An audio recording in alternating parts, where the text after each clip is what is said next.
அஸ்ஸலாமு அலைக்கும் வரஹ்மத்துல்லாஹி வபரகாத்துஹு. தினமும் ஒரு துஆ. 2 சஜிதாக்களுக்கு இடையில் ஓத வேண்டிய துஆ. அன்பிற்குரிய அல்லாஹுவின் நல்லடியார்களே, தொழுகையில் ஈடுபடக்கூடிய ஒருவர் ஒவ்வொரு ரகாத்திலும் 2 சஜிதாக்களை செய்ய வேண்டும். அந்த 2 சஜிதாக்களுக்கு இடையில் ஓதுவதற்காக ரசூலுல்லாஹி ஸல்லல்லாஹு அலைஹி வஸல்லம் அவர்கள் கற்றுக் கொடுத்த 2 பிரார்த்தனைகளுள் ஏதேனும் ஒன்றை ஓதிக்கொள்ளலாம். இப்னு மாஜா எனும் நூலில் இடம்பெறக்கூடிய 897வது ஹதீஸில் ரப்பிக்ஃபிர்லி ரப்பிக்ஃபிர்லி, இறைவா என்னை மன்னிப்பாயாக என்ற இந்த வாசகத்தை ரசூலுல்லாஹி ஸல்லல்லாஹு அலைஹி வஸல்லம் அவர்கள் ஓதுவார்கள் என்பதை அறிந்து கொள்கிறோம்.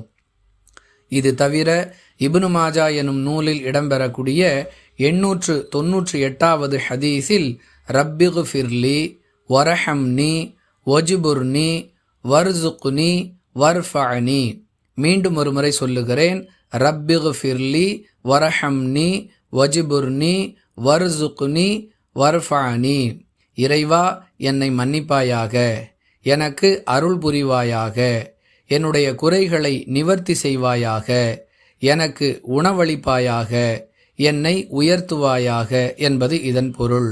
மீண்டும் ஒரு முறை சொல்லுகிறேன், ரப்பிக்ஃபிர்லி வரஹம்னி வஜ்புர்னி வர்சுக்னி வர்ஃபஅனி.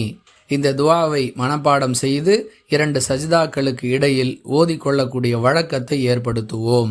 வாஹிர் தஅவானா அனில் ஹம்துலில்லாஹி ரப்பில் ஆலமீன். அஸ்ஸலாமு அலைக்கும் வரஹ்மத்துல்லாஹி வபரகாத்துஹு.